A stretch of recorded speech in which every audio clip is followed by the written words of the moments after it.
할렐루야. 이번 주일에는 나의 각오 이런 제목으로 말씀을 드리려고 합니다. 나의 각오.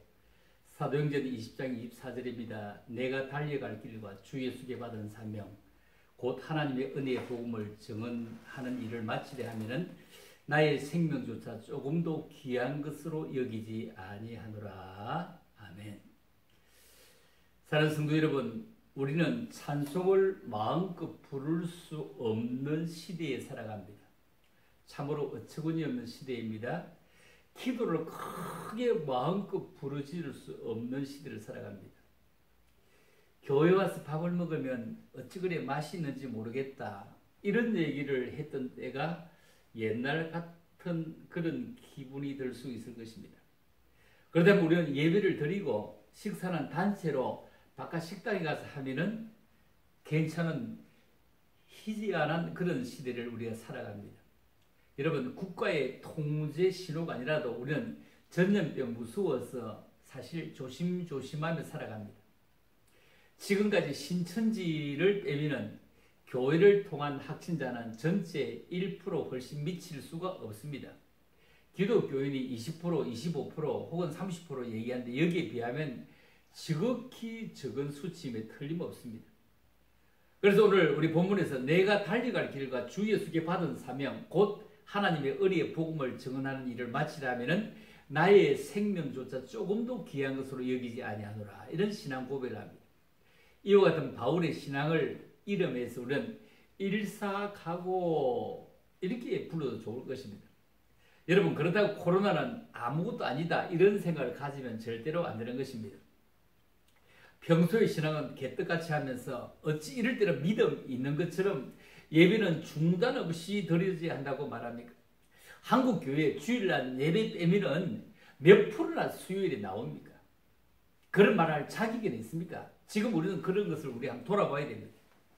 여러분, 우리가 찬송하고 싶을 때 마음껏 찬송할 수 있었고, 기도하고 싶을 때 마음껏 기도할 수 있었고, 교회 나오고 싶을 때 마음껏 나올 수 있었는데, 그래서 찬송가에 뭐라고 합니까? 일할 때 일하면서 놀지 말아라, 이 말이에요. 일할 때 일하면서 하나님의 교회도 열심으로 최선을 섬기고 찬송하며 살아라, 기도하며 살아라, 말씀 속에 살아라, 이런 얘기입니다. 여러분, 꼭 그렇지는 않지만 이 대구나 경북 지역을 우리가 우파라고 주로 얘기를 합니다.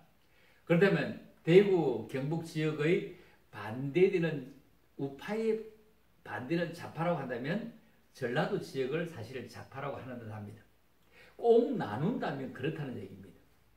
거기에도 우파가 있고 여기에도 좌파가 있고 그렇지만 지역으로 나누려고 하면 그렇다는 얘기입니다.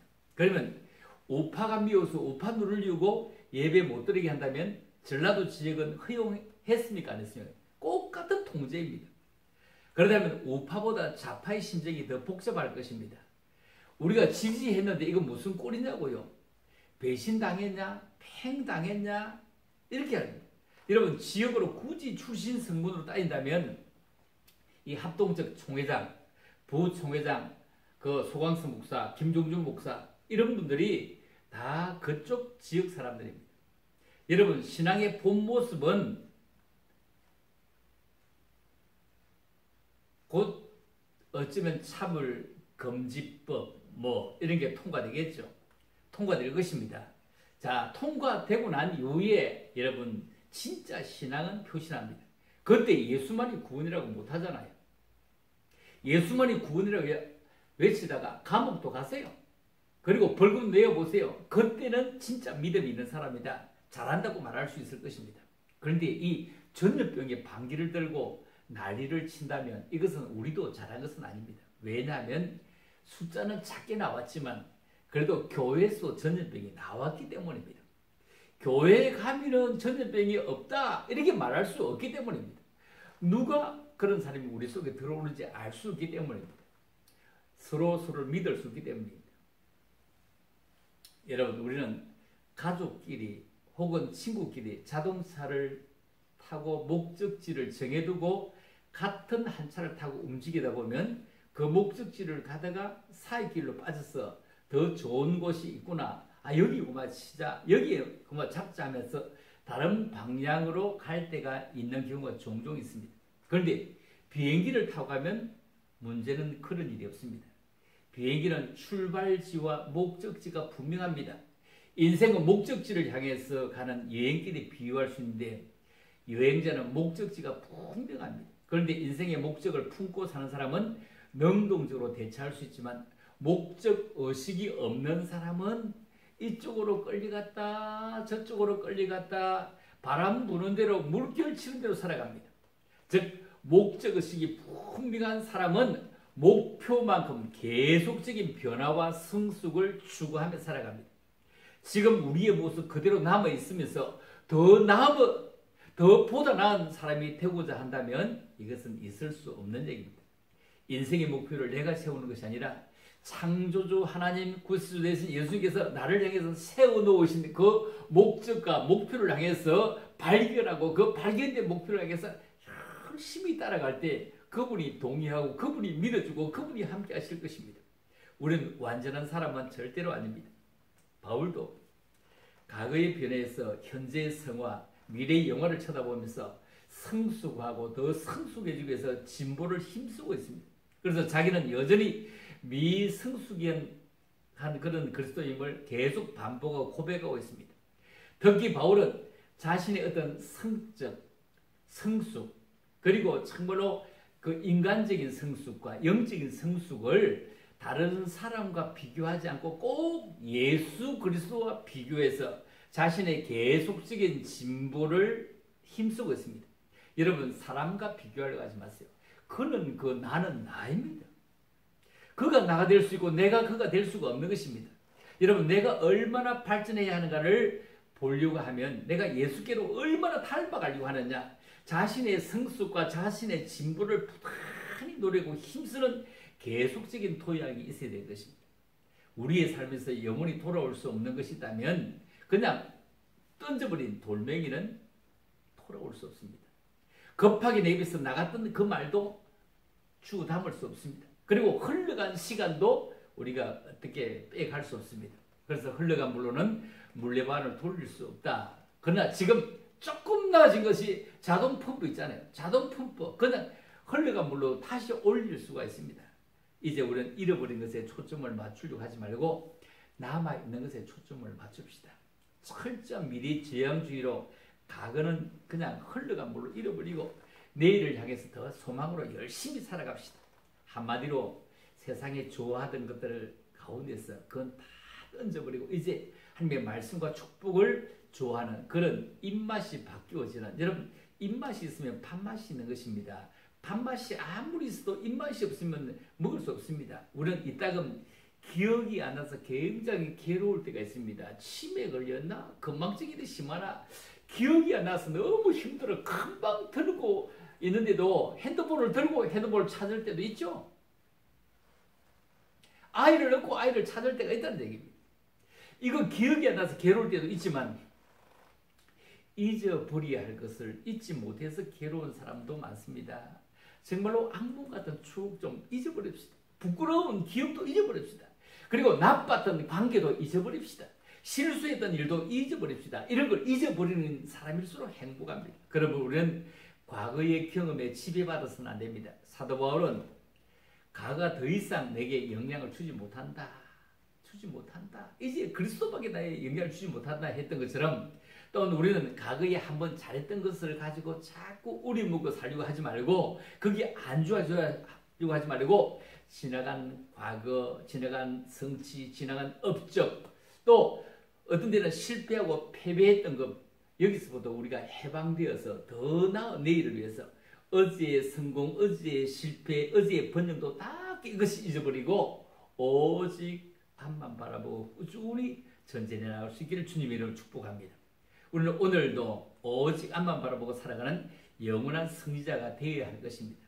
우리도 한번 하나님의 교회 그리고 일사가고의 신앙을 가지기를 소망하면서 자 첫째 우리 한번 생각해 보려 한 세 가지로 나누어 말씀드리면 첫째 말세의 믿음을 지키는 모습으로 나는 살아가는가. 말세의 믿음을 지키는 모습으로 나는 살아가는가. 신앙생활도 시대와 상황에 따라 여러 종류가 있습니다. 세상 사람들은 믿는 사람들을 등급을 매겨서 판단합니다. 우리를 보는 이웃은 우리의 순위를 매겨갑니다. 우선순위를 어디에 둘 것에 따라 전혀 다른 신앙인의 모습을 보여주기 때문입니다.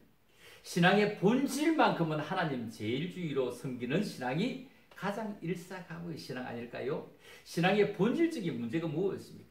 십계명 중에 제1계명에 내 앞에 다른 신을 두지 말라. 이건 신앙의 본질입니다. 우상 숭배는 안 된다는 겁니다. 그래서 예배는 지켜야 할 가장 중요한 가치요 존귀한 사람의 가치입니다. 여러분, 이런 세상이 올 줄 몰랐죠. 우리가 목숨을 걸고 신앙을 지켜야 할 부분은 바로 이런 것입니다. 역사적으로 우리나라에도 일제 식민지 시대의 신사참배를 거부한 성도들도 많이 있습니다. 공산당에게 대항해서 목숨을 바쳐 일사각오로 신앙을 지키다 순교한 사람들도 수없이 많습니다. 전남도 영광에 가면은 그 염산교회 그 77명의 어른부터 아이까지 그냥 다 수장당하고 다 순교당했습니다. 이런 곳은 그 전라도 영광에 염산교 옆에 또 교회도 그런 순교자의 교회가 또 있습니다.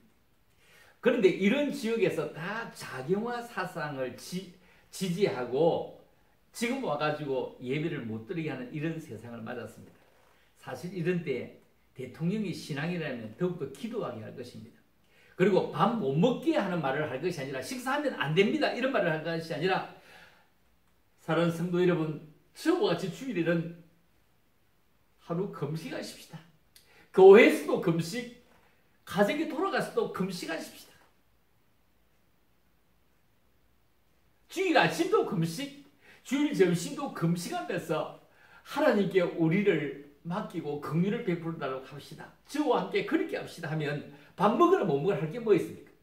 월요일 일 나갈 걸 위해서 저녁에는 여러분 식사하시고 주일은 아침과 점심 여러분 일을 위해서 두 끼만 금식하시고 주일 저녁은 집에서 맛있게 드시면서 월요일 코로나 속에서도 열심히 일합시다. 이런 대통령이 나온다면 얼마나 멋있습니까? 이런데 여러분 각 교단의 교단장들 불러서 청와대 그 넓은 뜰에다가 그냥 텐트 하나씩 주면서 한 5m씩 떨어지게 해서 거기에서 그냥 금식하면서 저와 같이 그냥 한 3일 동안 금식하면서 나를 위해서 저를 위해서 기도해 주세요. 햇빛 속에서 그리고 비가 오면 비가 오는 대로 맞으면서 기도 좀 해주세요. 이런 대통령이 나올 때면 얼마나 멋있나요? 여러분 초대교회 성도들 중에 로마 제국의 핍박이 맞서 일사각오로 순교한 성도들이 얼마나 많습니까? 세계적으로 독일의 히틀러 그 압제 아래서 소련의 공산주의가 지배된 역사의 흑암기에 세상의 총칼과 권력을 무서워하지 않고 목숨을 바쳐 신앙을 지킨 용기 있는 그리스도인들은 세상 속에도 수없이 많습니다. 이와 같은 신앙의 선배들이 일사각오의 신앙을 가진 분들은 우리나라에도 엄청나게 많습니다. 지금은 그때와 비교하는 어리석은 우를 범해서는 안 됩니다. 코로나는 그거와는 다른 겁니다. 여러분 세계적인 나라 세계에 그냥 2등하기는 억울해서 잠을 못 자는 나라 미국이 300만 명이 넘어섰다는 겁니다. 죽은 숫자가 얼마나 많습니까? 그러니 이런 때 여러분 참으로 당신은 말세 믿음을 지키는 신으로 살아가는가? 주일 예배만 드리고 다른 예배 못 드리게 한다고 해서 믿음이 떨어지지 않고 믿음이 그 속에 불붙어 있으면서 간절히 사모하는 빈들의 마른 불같이 시들은 나의 영혼이 주님을 향하는 그런 귀한 자세로 정말로 평소에 수요일도 나와보지 않았지 않습니까? 그런데도 수요일 예배가 그리워지는 믿음으로 자꾸 싹터가고 움터가고 용소좀 치가면 얼마나 귀할까요? 자, 두 번째, 당신의 속 사람은 어떤가요? 여러분 밥을 든든히 먹으면 어지간해도 안 춥습니다. 그런데 배가 고프면요 옷을 두텁게 입어도 춥습니다. 지금은 여름입니다. 그럼에도 가지고 있는 재물이 적거나 직장이 안전하지 못하면 춥습니다. 이 와중에도 그래도 춥지 아니할 만큼 살아가는 것으로 행복해야 됩니다. 말세 매일 아무래도 마귀가 우리의 믿음을 흔들 것인데 이때도 우리의 믿음이 예수를 저버리지 않고 교회를 그리워하는 예배를 그리워하는 예배에 나오고 싶은 그런 간절한 마음이 있는 이런 믿음이 있음을 우리는 감사해야 됩니다. 유대인의 관계로 큰 어려움을 당했고 목숨의 위협을 느낄 정도로 유대인들은 악랄하게 바울을 괴롭혔지만 그런 중에도 바울은 주님을 섬기는 사도요 목회자의 책임을 포기하지 않았습니다. 여러분 일사각오의 신앙은 바로 여기서 나오는 것입니다. 바울같이 그리스도를 향해서 우리 날마다 죽노라 날마다 죽노라 날마다 죽으면서 내 속사람이 주님과 연합을 통해서 일어나는 것입니다. 어떤 어려움과 연단이라도 그것을 이기고 주님을 섬길 때에 오늘을 일사각오로 사는 자가 내일도 일사각오로 살 수 있으며 작은 일에 충성하는 자가 큰 일도 충성할 수 있습니다. 마태복음 5장 3절에 심령이 가는 자는 복이 있나니 천국이 그들의 것이다. 애통하는 자는 복이 있나니 그들이 위로를 받을 것이다. 여러분 마음이 가난해서 주님 내 마음이 오시옵소서. 주님 나와 함께 주시옵소서. 이 시대를 향해서 울고 이 시대를 향해서 통회하고 이 시대를 위해서 정말로 기도할 때 우리는 더 깊은 속으로 들어가 기도해야 되는데 더 밖에 나와서 그냥 소리를 지르다가 나는 점점 시궁창으로 들어갔습니다. 더 깊이 기도의 굴로 들어가야 하는데 밖으로 사람 모이는 곳으로 나오다가 결국 이렇게 됐습니다. 여러분 사람에게 보이려고 하지 말고 하나님께 보이려고 더 깊이 기도하러 들어가야 됩니다. 여러분 심령이 가난 자는 성령에 매인받은 것이 바울의 일사고의 핵심 신앙입니다. 심령은 하나님 뜻에 순종하여 자신이 짊어질 막중한 책임감을 말합니다. 이런 때 시대를 위해서 국가를 위해서 얼마나 울었나요? 얼마나 울었나요? 폐업기 들고 울었나요? 지금 서울에서는 많은 사람이 울음을 울고 난리가 5일 동안 시작되어졌습니다. 그런데 왜 죽은 것일까? 말하지 않아도 거의 다 아는 듯 합니다. 다 짐작하는 듯 합니다. 죽은 사람을 자꾸 치졸하게 따지고 비웃고 하기보다 삶이 그러하구나, 삶이 그러하구나, 더 잘 살아야 되겠구나, 이런 다짐이 우리에게 필요합니다. 죽은 사람 자꾸 얘기하지 말고 우리가 그걸 반민고사를 하면서 우리 더 잘 살아야 되겠구나, 더 필요하게 살아야 되겠구나. 이 땅에 정말로 죽으면 모든 것을 탕감받는 자리입니다. 어떤 문제가 있어도 공소권 없음, 뇌물을 받아도 토해내지 않고 공소권 없음, 사람을 죽여도 공소권 없음, 다 끝납니다. 그러나 우리는 이런 나라를 원하지 않습니다. 여러분 끈질기게 살도 100년을 살지 못하는 듯 합니다. 많이 똑똑한 사람일수록 말을 잘하는 사람일수록 공소권 없음을 사용하는 이런 나라는 불행한 나라요, 불행한 국민입니다. 벌써 몇 명입니까? 뇌물 때문에 공소권 없음 몇 명입니까? 말 잘하는 사람이었습니다. 인간적으로 자존심 시킨다고요? 이런 나라 우리 사는 것은 정말로 온 국민이 불행합니다. 공소권 없음이 아니라 그냥 잘못했으면 잘못한 대로, 그냥 미안한 대로 그렇게 같이 한번 살아가 보자고요. 여러분 이름을 얘기해 죄송합니다. 정두원 그 의원 같은 이는 뭐 전에 의원을 했잖아요. 방송에 나와서 우리에게 시사를 얘기하던 분이 우울증으로 죽었다. 이 말이 됩니까? 그런 사람이 우울증이다, 우울증 치료를 받다가 죽었다, 말이 됩니까? 여러분 멀쩡한 사람 없습니다. 겉으로 멀쩡해 보이도 그 속에 우울증이 마귀가 그들을 사로잡고 있는 세상입니다. 여러분 육신적으로 거부하고 싶지만 영적으로 거부할 수 없는 내적인 압박감입니다. 육신이 이기면 육신의 사람이 되고 영이 이기면 영의 사람이 됩니다. 누구나 일사각오의 신앙으로 살고 싶지만 마음대로 되는 것이 아니기 때문에 성령이 우리를 다스릴 때 신자다운 신자가 되는 것입니다. 신자답게 일사각오의 신앙으로 살고 싶다면 성령 충만을 구하십시다. 교회에서 일하다 보면 작은 일에도 힘들어하는 사람이 있는가 하면 반면에 힘들고 큰 일임에도 요동치 아니하고 누가 알아주지 않아 누가 쳐다보지 않아도 감사함으로 그 일을 감당하는 분들이 있습니다. 여러분 육신으로 주님을 섬기려면 실패할 수밖에 없습니다. 성령으로 주님을 섬기고자 하면 일사각오로 무엇이든지 할 수 있습니다. 여러분 우리는 듣는데 조금 민감합시다.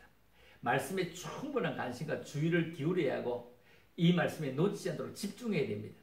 귀가 두 개인 것만큼 두 배로 듣고 입은 하나이니 말은 좀 더 신중하게, 말은 또 작게 해야 됩니다. 여하튼 말이 많으면 허물을 면하기 어렵습니다. 죽은 사람들 다 보세요. 다 말 짜는 사람이었습니다. 말을 얼마나 잘했습니까? 청문회 스타이어들이었습니다. 청문회 스타들이었습니다. 대단한 위치까지 올라가던 사람들입니다. 여러분, 속을 터널에서 말로 표현하지 말고 행동으로 자꾸 접근해 가십시다. 속을 더 채워 가십시다. 이건 너무 중요한 것입니다. 세 번째, 한 번 드리는 주일 예배도 신령과 진정을 다해 드립시다. 여러분, 주일은 교회 가고 예배를 드리고 설교를 듣고 성도처럼 보이는데 예배를 드리고 나가면, 세상에 나가면 하나님의 말씀을 잊어버리고 실천하지 못하고 세상 사람들처럼 살아가는 말씀의 능력을 상실한 사람들 아닙니까? 그래서 이걸 경건의 모양만 있다, 경건의 모양만 있다, 능력을 상실한 세대에 우리 모두 실천적인 경건의 모양과 행동이 함께 따라가는 사람, 21세기 우리는 이 그리스도인의 중요한 존재입니다. 우리는 후대에 잘 믿었다, 잘 살았다, 잘 싸웠다, 그리고 잘 죽었다고 말할 수 있도록 살아야 될 것입니다. 예수를 버리고 산다면 정말 죽는 것입니다. 예수를 따라 죽는 것은 정말 사는 것입니다. 예수를 열렬히 찬송하고 기도하고 수련하던 그런 여름 수련은 올해는 끝이 나고 없습니다. 이제 교회도 순환의 시대를 맞이했습니다. 뭐 정부가 통제한다 안 한다가 할 것 없이 그냥 우리 자체가 순환의 시대를 맞이했습니다. 이 코로나가 언제 끝날지도 모릅니다. 끝이 안 날 수도 있을 만큼, 진짜 뭐 어쩔지도 모를 만큼 이런 순환의 시대를 만났습니다. 이럴 때 우리가 지난 날들을 한번 돌아보고 고칠 것은 고치고 새로운 각오로 더욱더 힘써 믿음의 경주를 다해야 됩니다. 우리의 힘은 부족하지만 일사각오의 신으로 나아가면 하나님이 우리를 도우실 것입니다. 죽기를 원하면 살 것입니다. 살기를 원하면 죽을 것입니다. 넓은 길로 가려고 하면 오히려 넘어지게 될 것입니다. 좁은 길로 가려면 조심조심해서 오히려 생명이 안전할 것입니다. 저와 여러분은 지금 이 시대를 일사각오의 신앙으로 참으로 승리와 축복과 그리고 고난 속에서 주님을 바라볼 수 있는 그런 믿음의 사람 되는 것 너무너무 중요합니다. 여러분, 은혜로운 성도가 되고 신앙을 지키는 성도가 되는 것은 설교 감상주의가 되어서는 안 됩니다. 말씀을 실천한 은혜로운 성도는 오늘 우리 목사님 설교는 별로네, 아니 오늘 우리 목사님 설교는 참 좋네, 참 좋네, 이렇게 평가하는 것이 아닙니다. 말씀을 듣고 기억할 수 있도록 우리의 삶에 적용하는 삶입니다. 더 멋지게 적용하는 것입니다. 더 귀하게 적용하는 것입니다. 더 아름답게 적용하는 것입니다. 그래서 나의 달려갈 길을 마치고, 그렇죠? 나의 달려갈 길을 마치고 이 말입니다. 참으로 나의 달려갈 길을 마쳐야 됩니다. 그리고 주 예수께 받은 이 사명, 하나님의 은혜의 복음을 증거하는 것은 지금 누구를 전도하기 힘들지만 그래도 예수 믿는 사람으로서 생활에 보여주고 믿음으로 보여주고 입으로 보여주고 행동으로 보여주는 그런 귀한 삶이 저의 각오, 여러분의 각오, 나의 각오가 되어지기를 주님의 이름으로 축복합니다. 할렐루야. 하나님 은혜를 감사합니다. 우리에게 진정한 각오가 있기를 원합니다. 사업을 하는 사람도 각오를 가지고 다니고, 그리고 직장을 다니도 각오를 가지고 다니는데 우리 예수인이, 그리스도인이 각오 없이 살아갈 수 없습니다. 참된 각오를 가지고 살아가게 축복하옵소서. 예수 안에 믿음이 충만하게 하시고, 예수 안에 예배의 아름다움이 있게 하시고, 예수 안에 우리의 신앙의 절기가 참으로 굳게 아름답게 아버지 잘 자리하게 축복해 주시기를 원하오며, 그러고 하신 예수 이름으로 감사드리며 기도 올려옵니다. 아멘. 감사합니다. 여러분의 가운데 어떠십니까? 우리 각오 잘 지키며 살아갈 수 있기를 주의 이름으로 축복합니다. 할렐루야. 아멘.